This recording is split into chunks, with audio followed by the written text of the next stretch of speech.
ఎంతో రుచిగా ఎంతో స్పైసీగా ఉండేటువంటి చికెన్ గ్రేవీ కర్రీ రెసిపీని షేర్ చేస్తున్నానండి. అసలు ఎన్ని రకాలుగా చేయొచ్చో గ్రేవీ కర్రీని ఈ రోజు నేను ఎలా చేస్తున్నాను అనేది మీతో షేర్ చేస్తున్నానండి. ఒక్కొక్కింటికి ఒక్కో రకమైన స్టైల్ ఉంటుంది కదండి. నేను గ్రేవీ కర్రీస్ లో చాలా రకాలు మీతో షేర్ చేశాను. ఈ రోజు ఎలా చేస్తున్నానంటే మిక్సీ జార్ లో ఒక 4 పచ్చిమిర్చి, అదే విధంగా ఒక పెద్ద ఆనియన్ చిన్న ముక్కలుగా కట్ చేసుకుని యాడ్ చేసుకున్నాను క్యూబ్స్ లాగా. అదే విధంగా ఒక టమాటా చీలికలు యాడ్ చేసుకున్నాను.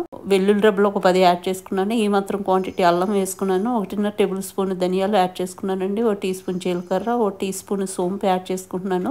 ఈ సోంపు అనేది చాలా మంచి ఫ్లేవర్ ఇస్తుందండి. ఒక స్టార్ ఆనియన్ వేసుకున్నాను, అనాస పువ్వు, ఒక 2 చిన్నవి దాల్చిన చెక్క ముక్కలు, ఒక 5 ఇలాచి, ఒక 5 లవంగాలు యాడ్ చేసుకున్నాను. ఒక మరాఠీ మొగ్గ యాడ్ చేసుకుని సరిపడా వాటర్ వేసుకుని దీన్ని గ్రైండ్ చేసేసుకున్నానండి. బాణర్ పెట్టేసుకుని దాంట్లో 2 టేబుల్ స్పూన్లు ఆయిల్ వేసుకుని దాంట్లో కరివేపాకు, కొత్తిమీర, పుదీనా ఆయిల్లో ఫ్రై అవనిచ్చాను.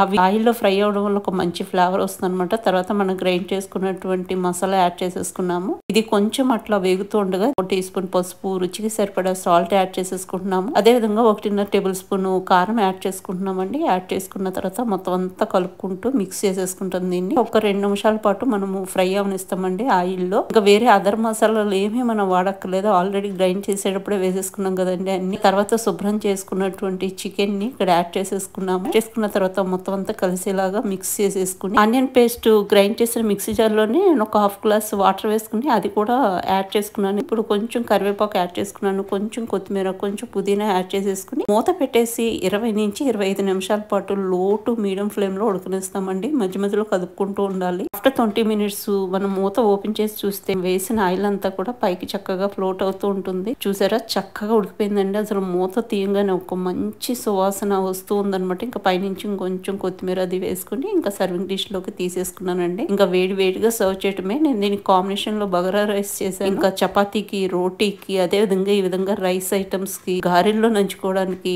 అసలు దేంట్లోకైనా సరే సూపర్ కాంబినేషన్ అండి ఈ చికెన్ గ్రేవీ మసాలా. ఒక్కసారి మనం మసాలా పేస్ట్ చేసేసుకున్నామంటే మనం హ్యాపీగా ఈ కర్రీ చేసేసుకోవచ్చు అనమాట. డెఫినెట్ గా ఒకసారి ట్రై చేసి చూడండి ఫ్రెండ్స్.